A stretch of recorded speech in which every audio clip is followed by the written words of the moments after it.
years. So yeah. So what have you seen change around you in America with this legalization of weed? What have the significant changes been?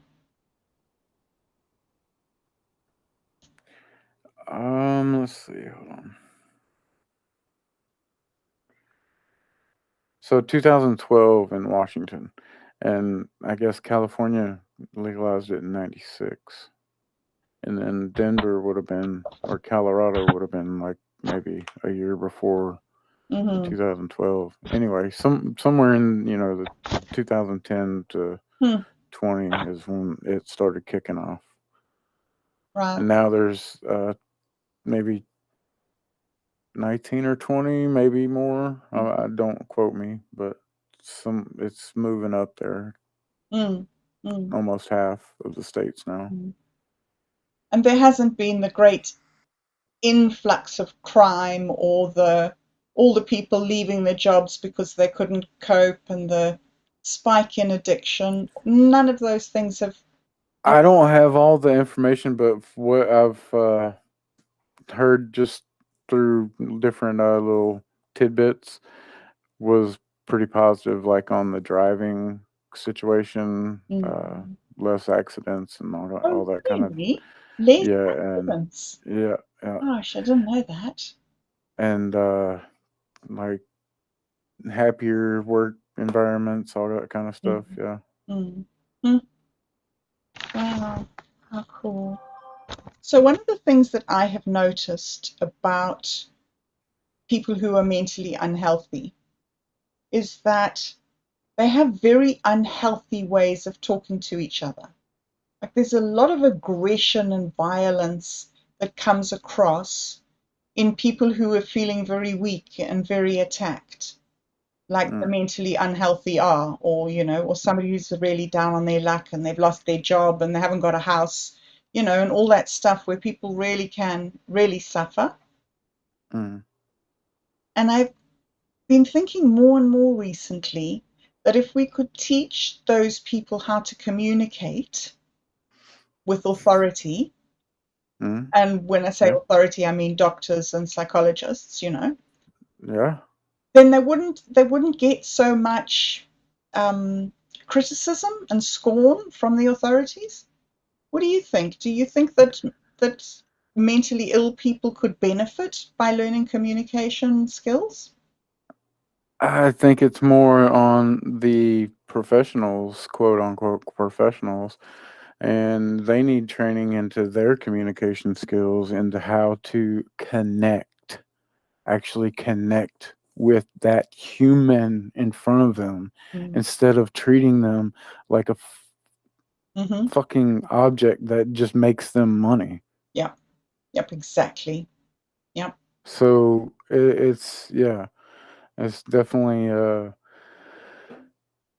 those people are, they're trying everything they can because they've probably reached out to a lot of people in their life to try to fix themselves, but everybody rejected them. Mm. They didn't try to connect and hear that person. Mm. Mm. So they're walking around with a lot of built up wounds that haven't healed, And it and is, all they're looking for is to connect with somebody. yeah, yeah. It is amazing to me how really rude healthcare professionals are to their patients.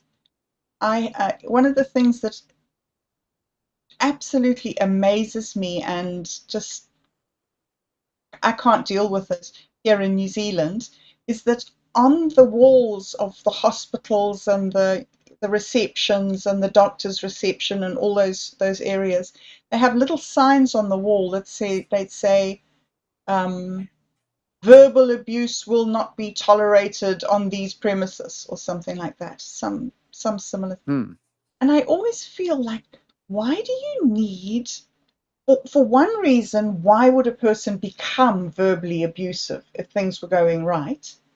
And for another thing, why do you need to put a sign like that up on the wall, which immediately makes it sound like you're judging other people's behavior to see whether they're being abusive or not abusive. I mean, when you're sick or you're in distress and you go into a place, surely you're not going in there to abuse someone. You're going in there to get the benefits of their knowledge or help or whatever. because they don't know what they're doing, and all they know is how to control people, and Mm, that's their objective, is to control people. tell people. It's the way the system of enslavement is set up. Mhm. You know. Well, the thing is that there's a fine line between a community that's functioning well with everybody cooperating and a community which it's functioning well because everybody's just obeying what they're told to do. Both of those things can be found, but the second one isn't as desirable because of, well, you don't have as good a life if you're just obeying somebody else's dictates. Yeah. Yeah. We don't even understand why we desire the things that we do, because that's what we're taught to desire, man. What are you talking about? Why do I want to desire that? Huh? What does that mean? Yeah, exactly. We're not built to question things. No, we're not built to question things. But it is important to cooperate because, I mean, without cooperation, there would have never been a society. Well, true, but seek cooperative that is built on, you know, meaning. Hmm. What's the meaning of this? Instead of the sort of shallow pursuit of just temporary pleasure. Right. It's something deeper and more meaningful and more, yeah, with a purpose. Exactly. Mm. It's interesting to It's me to think go. of where we are in the world and where I think we should be and not know how we can get from the one place to the other place. Like, Yeah. it's like with the war with Russia. I look at it and I can't see anything good. I can't see any good decisions have been made. I don't think Putin made the right decision. I don't think NATO made the right decisions. I don't think sending all these weapons there is a good idea. But neither do I think that it's good for Russia to just be able to go in and kill people who are defenseless. And it just, Yeah, we all have those same feelings, and but we're told that's what has to be done, and all this other bullshit that propagandizes us. And it's really hard to do, the right thing and go out what we're talking about, being able to connect with people yeah, and yeah, speak from that truth.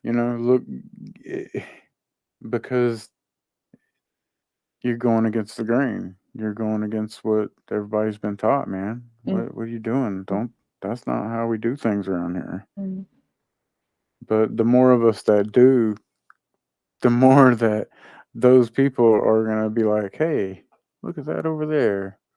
That looks kind of cool." yeah, yeah, yeah, And yeah, maybe it'll start to evolve into a more connected world. mm, And right now we live in a world of separation. we sure do. Uh, Have you heard of Johann Hari with a book called Lost Connections? No, I have to check that out. He is so interesting. He's one of my favorite videos of all time. I think it's a TED talk, some talk, and he talks about the topic. The title of his talk is "Everything You Think You Know About Addiction Is Wrong." Hmm. And he talks about how they did experiments on rats, and they put the rats in a cage, and they put a water bottle here, and then a water bottle with, I think, cocaine or something in it on the other side. And they watched while the rat drugged himself to death. And they came to this conclusion that people who are offered, or creatures that are offered drugs, will just overuse them until they die. And then, I think it was in the 1970s, somebody came along and said, "Now, hold up, the rats actually have nothing else to do. They are sitting in a literally empty cage, and they have one thing to do, and that's to trip out. So what about if we build a rat park where the rats can have tunnels to run in and trees to climb, and oh gosh, I don't think rats climb trees, but balls, whatever, they're fun things to do, and they've got other rats so they can have rat friends." And in Rat Park, they also put the bottles of water and the bottle of drug water. And they found that Right. none of the rats in Rat Park were interested in the drug water. They were so busy making those connections between each other and playing games together and whatever rats do, that they didn't even, they weren't, it didn't feature in their lives, the bottle of drugs. Whereas in the empty cage, it had been Right. obsessive, Right. obsessive interest. And so, it just backs up what you're saying about it's not about the drugs or the illness or the this or the that. It's all about people being in tune with other people. Yeah. Connection. Hmm. This land of separation, the the thought leads to the belief. Mm. The Mm. belief the belief leads to the behavior. Mm. So the more of us that get that we're all connected, Mm. the Mm. more that we'll start to believe it, Mm. then you'll start to see that behavior. Yeah. Yeah. And what will we be able to create from that behavior versus this separative, disconnected? Well, more and more and more and more over here, I'm hearing people saying they want to know they're waiting to see which side in America fires the first shot in the Civil War.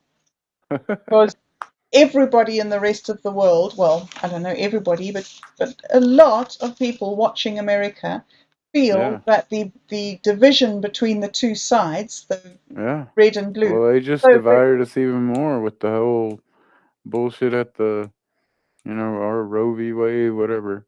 Mm, That just isn't that split. Yeah, that it was Trump. You got the yeah, Trumps against the Democrats because they're not Biden fucking yeah, I know, honestly. supporters. So yeah, I try not to get into politics. It's Yeah, I such a know. fucking Well, it's just that it's driving the nightmare. division between people. Yeah, for Because, sure. like, I always think about people who say, "Oh no, we can't do that because other people will take advantage." And I always say, "But like, would you take advantage?" "No, no, no, I wouldn't." But then the other people would. Yes, they would. And I'm like, why? What's so different between you and them? You know? But people have got Yep. this really strong, "I'm good and I'll never do anything wrong, but you guys are all wrong." Yep. Which seems to be, well, it's not that, I mean, conflict is really good, and it's good to have different opinions and to debate them. But really, when the opinions, oh, bink, bink, bink, what's happening? Hmm. No, no, no, Events. don't know. Okay, carry on. So yeah, it's just driving the division more and more.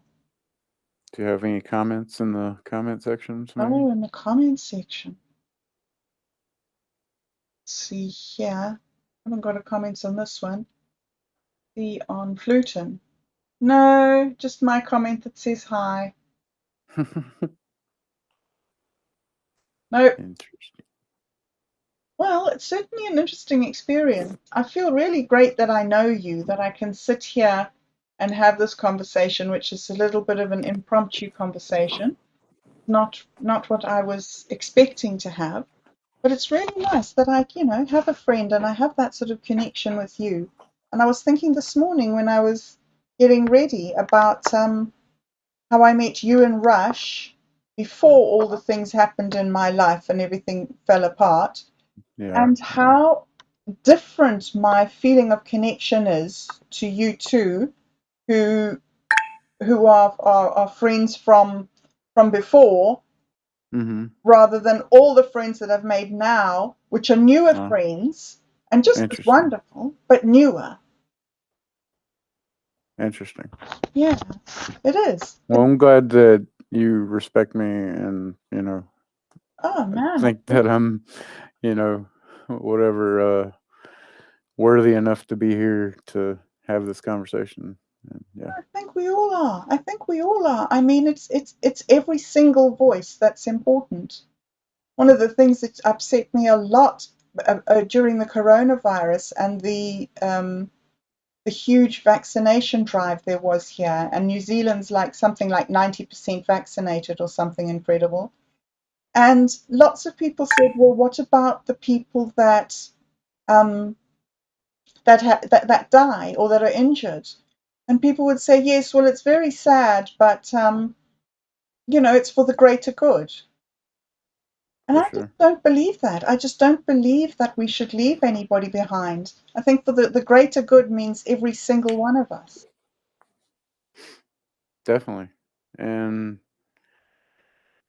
yeah, it's going to take a lot to get uh, us to that point. But I think once we get to that point, it's going to be such a fast transformation that Mm, yeah, we're going to be able to build back, not build back, but mm. we're going to be able to build beyond It'll be up. what we ever imagined that we could build with this limited power of separation. Mm, Once we connect and we build from that connected, yeah, you know, yeah, yeah. understanding, that belief, Mm, then the things that we're going to be able to mm, create is unimaginable from you know this perspective. yeah. I got a lot of hope for the future, and I'm rooting for humanity. Mm. I know we can all do better.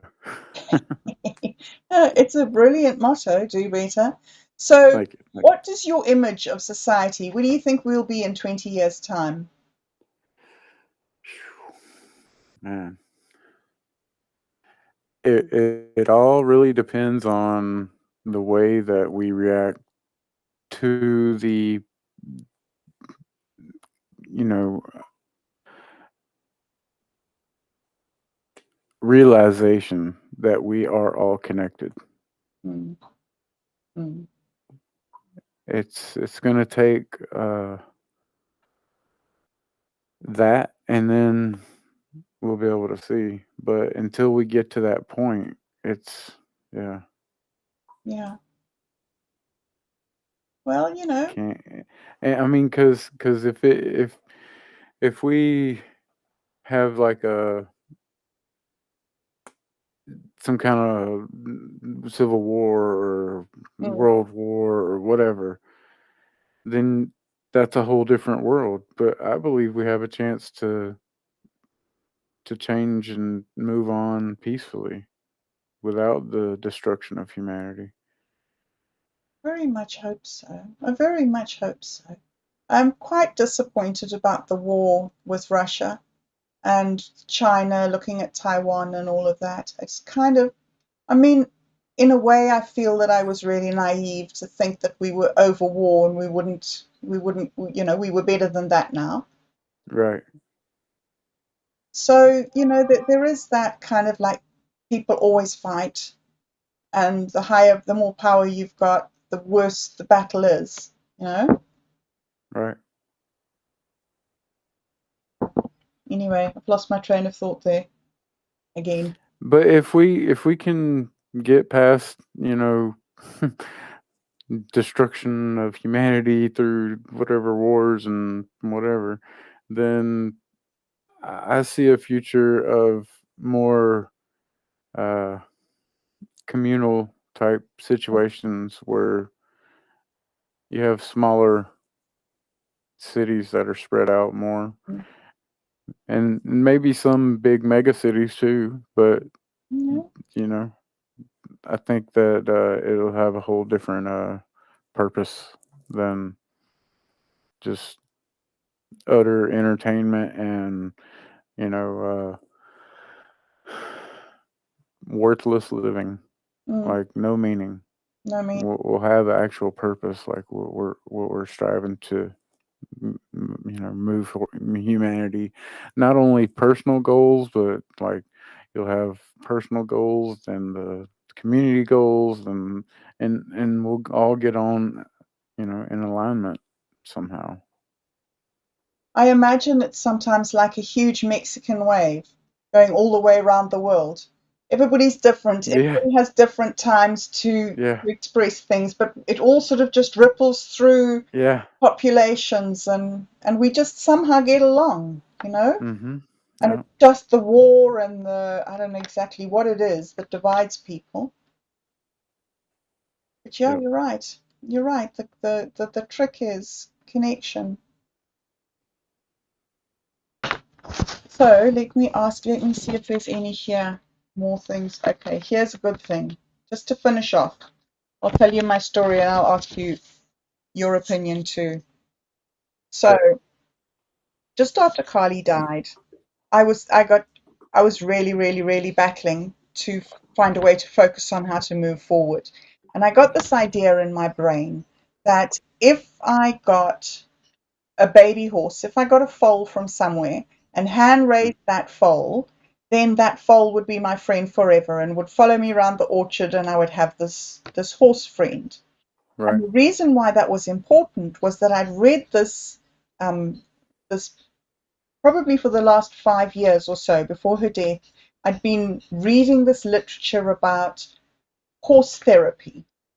And it's Nice. basically that the horse has such a huge heart that a person who stands with the horse or spends time around horses gets influenced by the beating of their heart, which is slower than the beating of our heart. And so the person's heartbeat comes down, Yeah. and you have this. Plus, horses are pretty intelligent and pretty um, Mhm. Useful. positive, yeah, and they voluntarily interact with human beings. Yeah. Yeah. So it's a really good substitute for a human friend. So Yeah. I got this thing in my head that this would fix everything for me if I got a baby horse. Uh So I huh. put a little post on the Facebook page for the Whakamarama local community. And I told them, Mhm. and I said, this is my story and this is what I want to do. And do you know a place where I could keep a horse or where I could get a foal or whatever? And I told them my story and why I wanted to. Right. And I was absolutely overwhelmed, firstly, with the outflowing of support and love and care, and which I hadn't ever met, in my Awesome. daily life up until then. But a couple of people, 3 or 4 people, jumped in and said, this is a very bad idea. And I was Huh. quite hurt. And I was quite like, oh, they don't understand me. But Mm. after a few, there was this guy who came on and he said, I have spent most of my adult life rearing horses. And one of the things that's really important for a horse is to have a connection with the human being where that horse believes that the human is after their good. So the horse then, its natural cooperation with humans is based on something good, it's not being forced. Uh huh. Anyway, so he just said this little thing, and then he said it would be very unkind of you to get a baby creature and put your grief on it. And that was like a slap in the face because I just felt so selfish and cruel and miserable that I hadn't Ah, even thought about what my grief was going to do to that animal. right, I was just right. all about Well, how that was going to I help. don't think that you would be putting your grief on the animal. I think the animal would be taking the grief out of you and, allowing you to express love and joy, Wow. hope for the future. It's just all about perspective. If somebody has that in their mind, then that's how they're going to interpret it. So that's he's thinking, oh, this person just wants to take their grief out and have this animal take it on for them. Gosh. But I think it's just going to be a connect. You're going to be able to connect with that animal and make sure you do connect with that animal Mm, and show it love and appreciate it, and it'll do the same for you mm. It's amazing how much animals can do for humans. for sure. It's just so amazing. Hmm. I have 3 cats, and when they want something, they look at it. They'll come into the kitchen and they'll sit themselves Oh down in the middle of the floor and they'll point their at yeah. the Like, look here. yeah. Look, look. Yeah, that's it. Good job, human. And if I'm not quick enough to get up and to get what they want, Pew, they turn pew. around and they make absolute unwavering eye contact with me. They look straight in my eyes like, aren't you getting it yet? So yeah, I'm fully aware of how animals can connect.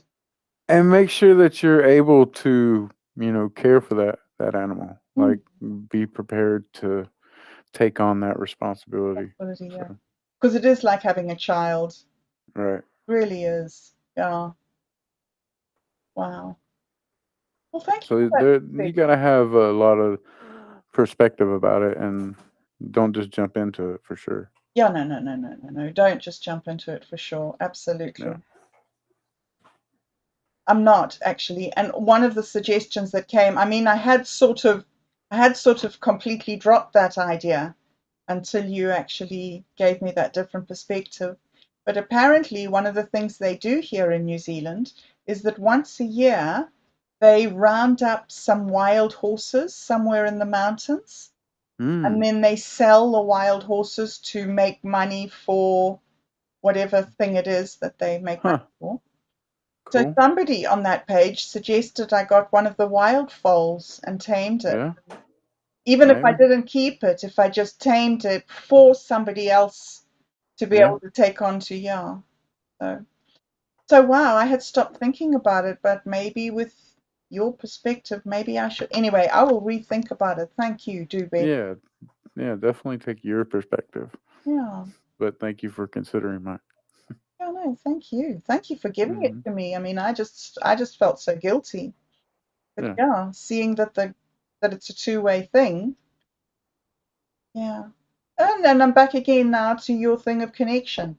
Two-way thing. Exactly. Yeah, Yeah. yeah. It is nature that we connect with as well as other humans. Right. If you have selfish, reasons to do it, then yeah, it's probably going to end up Yeah. not so good. Mm, mm. Yes. But if you're going into it with love and connection and, Mm, mm, all your heart, then yeah. mm. Well, maybe it's just good that I've kept on thinking of it over these months and, just not just rush into it, but make sure Hmm. I've got the right intention before I get into it. Yeah. Yeah. Yeah. Wow. Well, you know what? That has been the most wonderful hour I think that I have spent in the last 2 weeks. That was just fantastic to be able to Thank you. talk to you about. Likewise. Likewise. Yeah. And I'm going to have to get hold of Vince and see what's happening. And we're going to do this again next month and get more into depth because I think one of the things that we're doing so well, the three of us, is making Hmm. those connections, Yeah. and Yeah. other people have started commenting on the videos and mentioning that they were helpful. So, Awesome. it's a real thing that we're really doing, not just talking about. So, yeah. Great. And if you want to try again before next month to get us three together, that would be All cool right. too. See if we can get a. Oh, that's a good idea. Do a makeup meeting. Yep. That'll be brilliant. Thank you. Thank you for offering Mhm. that, Chris. That's so good of you. Yep. Yep. Okay. Okay. Well, we will see you again either in a month or sooner than a month, depending on what we can do together. So Sounds good. yeah, thank you so much, and thank you to everybody who's listening for putting up with this rather interesting first attempt. And we will see you all again next time. Bye-bye. Bye. Thanks. Thanks. Bye.